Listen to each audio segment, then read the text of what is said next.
Hello people, this is the second video on price elasticity of supply. Particularly, we are looking at factors affecting PES and the application of the PES concept. So over here, the first determinant that we are looking at is the time period considered. So the elasticity of supply tends to increase with the time. But what are the different time period that we are looking at? There are three time period. First is the momentary period, whereby in the short period of time, or very short period of time, the producer is unable to respond to a price change at all. This is because all the factors of production are fixed. Therefore, supply is restricted to the quantity actually available in the market at that point in time. Hence, the supply is almost perfectly price inelastic. Next is the short run, whereby in the short run, only some factors of production can be increased. So it is a period of time which the production is restricted by at least one fixed factor of production. So the quantity supplied can be increased somewhat in response to the price changes. However, the supply is relatively price inelastic, as there is one fixed factor of production restricting the increase in the quantity. The next one is a long run. The long run is a period of time when all factors of production are variable. So there is a sufficient time for all the inputs to be increased and for producer to increase their production capacity. Therefore, supply is relatively more price elastic in long run. However, do note that none of the explanation make references to the calendar time. Why? This is because the definition of time periods differ between the industries. It depends on the nature of the good itself. So let us do a comparison between the market for vegetables and the oil refining industry. Sellers selling vegetables will reach the long run faster than oil refining. Why? This is because for the sellers of vegetables, they are able to change all the factors of production faster than the oil refining companies to change all their factors of production. So this is the reason why the sellers selling vegetables will reach the long run faster than the oil refining companies. Next, the determinants of looking at the existence of spare capacity. Spare capacity refers to the extent which the industry is operating below the maximum sustainable level of production, which means to say that some of the machine like fixed factor of production like machinery, they are not fully utilized.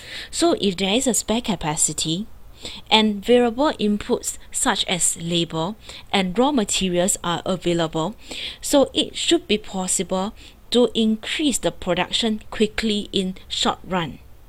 Therefore, the supply will be relatively more price elastic. The second point, availability and the durability of the stocks. So, in this case, when a stock can be stored cheaply without a loss of quality, the supply tends to be more price elastic. The last point here, the length of production. So if the production period is short, the supply curve, or rather the supply, would tend to be more price elastic. So the shorter the time period for production to convert inputs into the output, the more price elastic will the supply for the good will be. So for example, in the agriculture, there is a minimum time required before the crops can be harvested. Therefore, the supply for agriculture products tend to be more price inelastic as compared to the manufacturing product. Because for the manufacturing goods, the length of production is relatively shorter. Therefore, the supply for manufacturing products tends to be more price elastic. Do note that the production period should not be confused with the time period that we look at just now for the first determinant. Next, factors mobility. So the ease with which the factors of production can be moved from one use to another, it will affect the elasticity of supply. So the higher the factor of mobility, the more price elastic will be the supply. Next is the proportion of the marginal cost of production as output increases or output changes. For example, when the output expands and the additional cost incurred will be high or increase sharply, the supply will tend to be more price elastic. So it means that if the marginal cost is actually much more, will be higher than the output increases, the supply curve will be more price inelastic. So that's it. The above are the determinants for the PES value. Next, we will be looking at the application of price elasticity of supply. So the firms, they will want to be more aware of the elasticity supply concept, because it will affect the extent of changes in the equilibrium price and quantities of the production when there is a change in the demand. So therefore, firm will try to increase the price elasticity of supply of their goods and services so as to increase the responsiveness of quantity supply to changes in the consumer demand.